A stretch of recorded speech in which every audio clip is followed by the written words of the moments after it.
name is Mark and welcome to my channel. Join me all year round, week in, week out, come rain or shine, and together we'll be fishing for pleasure.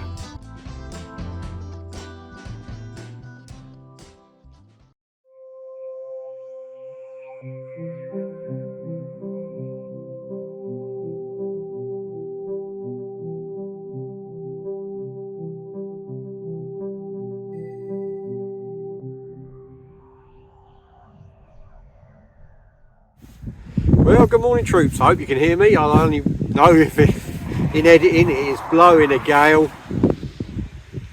New Year's Day, Happy New Year everyone. And we're out, we're dead baiting for pike on a small drain. The water clarity looks pretty damn good to me. It's about the level I'd expect. There's no debris come down, it's lovely. I've got 3 dead baits out. We have a static dead on the right hand rod, which is a whole sardine, mounted on size 8 semi-barbless trebles. Middle rod, paternostered roach at the far bank, that is on a single circle hook, and the left hand rod is a paternostered smelt, again that's presented on a single circle hook. That's mid channel. Been fishing about 15-20 minutes. I'm just gonna, well, probably longer than that. With the left hand rod and the middle rods, they've probably been out there half hour, 40 minutes. So we're going to give them a recast now. Hopefully we'll get ourselves some pike today. The drain conditions look great. Don't know if anyone's been fishing here over the holiday period. That's the thing you got when you're going out. You don't know whether you're plonking down on a stretch that's been fished out for, you know, for the last 5 or 6 days, and then the pike have had a lot of pressure and they've gone walkabout, or they're just not interested in feeding because they've been caught. So, but it looks good for a fish. Another recast around. I hope you can hear me. If not, I'm going to have to re-edit loads of stuff. But I've got an umbrella up sheltering the camera from the wind, and it is a strong wind, so let's crack on. Let's catch some big pike.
So, someone asked me why I use different alarms on different rods.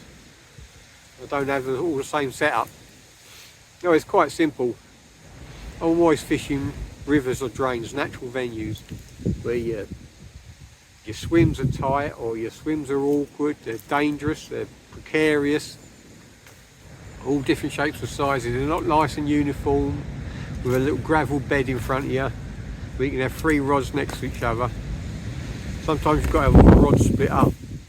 So why I use different alarms is, like today, my left and middle rod are together, so they've got the same alarms. My right hand rod is, and I just heard a little beep from it, is out to the right hand side. So when that alarm goes on, invariably on a drain or a river, in the fens, you're like 10, 12 foot above your rods, so you've got to go down. And they might be obscured slightly. So that right hand alarm's got a different alarm to the other two. I know straight away if it's that rod that goes. If one of the other two go, doesn't matter which one, I'm going in that direction. But if the one rod on its own takes off, I want to know straight away which rod has got the run on. And that's how I know. I've got a different alarm. Plus, of course, I've got a different alarm on it because I've also got different setup on it. I'm fishing with trebles on that one, so I hear that alarm go. I know I've got to get down to that bank as quick as possible, get to that rod, wind down and strike into the fish. With the other two, I know when I hear that alarm, it's a paternoster rig with a single hook. I've got a little bit of leeway to wait for that hook to get turned round into the pike's mouth. So it's all about rod identification really.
Well, that's the run of blanks over. Oh.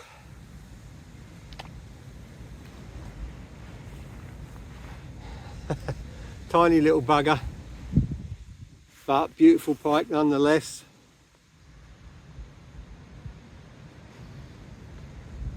Whole sardine. We've got ourselves a jack. Let's get this one back, see if we can catch some more. We're away. We're in. Lovely job, isn't it? Let's get a little devil back.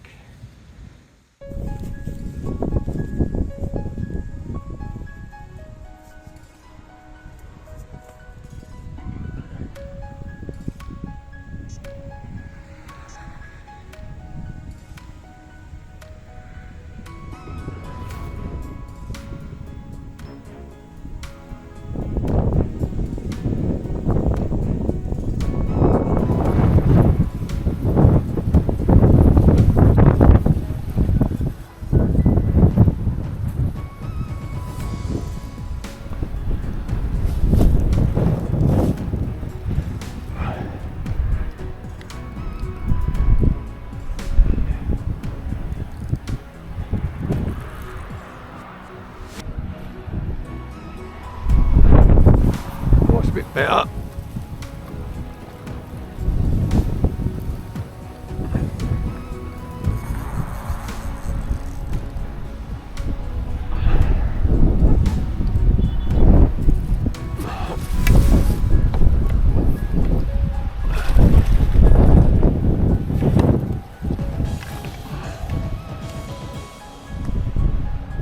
Decent fish.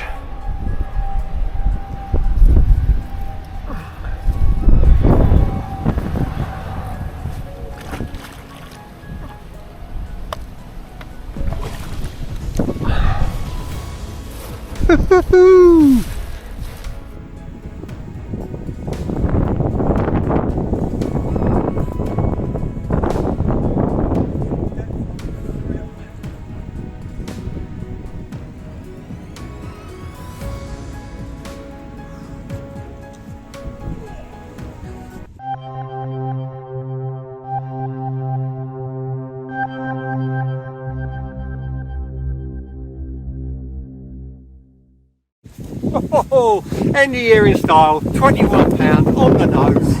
Very short fish, really deep, really heavy, really big head on it. Whoa!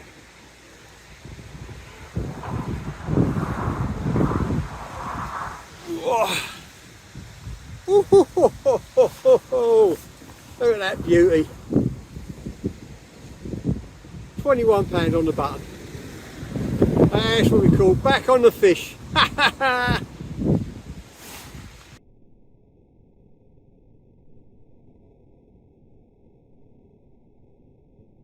Look at the size of a really heavy fish. Very short, very heavy. Really pleased with that.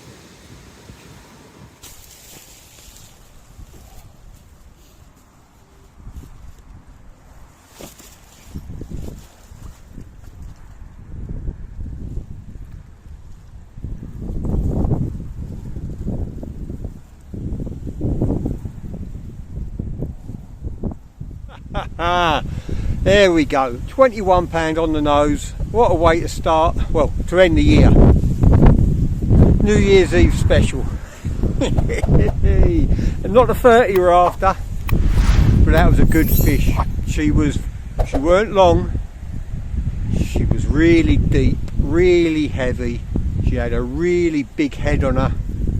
She could go 30 one day, no problem. Whew. And we're back on the fishing style. Hey, that's fishing for pleasure. Well, I know I'm in danger of repeating myself, troops, but just goes to show you how quickly things can turn around. You know, a split second, and that's your season, your session, your winter, and it changes on its head. I had 4 blanks in a row. I weren't downhearted about it. It's part and parcel of winter fishing. You know, you go piking, you're going to blank. It's as simple as that. There's not an infinite amount of water. There's not an infinite amount of fish to target. You only get X amount of days on the bank. Now, if you go out on, say, the Tuesday, you've got a day off during the week, you're out on a Tuesday. Plonk yourself in a swim. That swim could have been fished for 9 days in a row. You don't know. You know what I mean? It could be fished out. The pike could be spooked. They've been caught. They've got the ump. They've moved on to another stretch, or they're just not feeding because they've had too much pressure. There's a whole host of reasons why you blank. What you got to do? That's for not. This channel's called Fishing for Pleasure. That's what I do. I fish for pleasure. So I'm not lecturing and I'm not telling the people how to do it. You've got your own way of doing things, fine. But my philosophy is you've got to put in the hours. If you're pike fishing in the winter with deads, you've got to put in the hours. There's no guarantee you're going to catch any time you go. It's hard work, as I said. There's not a lot of fish out there, not big fish, you know. But we've had 3 20s this winter, so we've been doing all right. 3 different 20s, 2 from the river, 1 from a drain. And I was really pleased about this one because I had stuff to do this morning. So I was all suited and booted and had a few things to do in town. So I thought, where can I go? And I wanted to go somewhere, believe it or not, that I could pull up where it's nice and quiet, where I could strip down and put my fishing clothes on. So I knew it was quiet along here. You do get the odd car, but generally it's pretty quiet along here. It's a nice little drain. I thought, sod it, I'll go there. Even if I just catch a few jacks or get a bend in the rod, I would have been more than happy, you know. And straight away we had a jack on the stag dead, the old sardine. And exactly the same spot, exactly the same rod, exactly the same method. We had that fish, and she will be a big fish, I'm telling you. She was very, very short. She weren't a long fish, but she had some depth on her, and she had a big back on her. She was heavy. For such a small fish, you know, when I brought it to the net, I looked at her, I knew she was a decent fish, and it wasn't until she came We're almost right into the net, and I saw the head, the size of the head, and I knew. As soon as I saw the size of the head, I knew it had to be a 20. Even though the length wasn't there, you know, it was a massive fish. So I'm really pleased with that. That will be a big fish come March. And so we've had a couple. We've changed we've got rid of that run of blanks. We've ended the year. You know, this will probably come out in the new year, but we've ended the year with another 20 from a different location, which is good. We've got about an hour of daylight left. I hope all this comes out, otherwise I might have to redo it all as a narration over because the wind is really blowing a hoolie. A big storm going to hit tonight, so that's another reason I'm glad I come out and got some fish under my belt. But yeah, there is going to be a big storm, big westerly tonight, so it's going to put the kibosh on the rivers and drains for another week, which I don't mind too much because I'm being selfish, I'm working, so hopefully by the time I've got a day off again, second week of January, it'll be all systems going. Well, I might be able to nick out the last, you know, the first week of January, the last day or two, you know what I mean, 6th or 7th, I might be able to get myself out. But I'm really pleased with that fish, really pleased. We're going to fish for another hour, hopefully we'll get another one. If I don't speak to you again, and this is the last time we speak this week, Happy New Year everyone, and I'll see you on the bank real soon. Oh, I hope you could hear all that. It's blowing a bloody gale. Right, let's crack on. Let's catch some fish.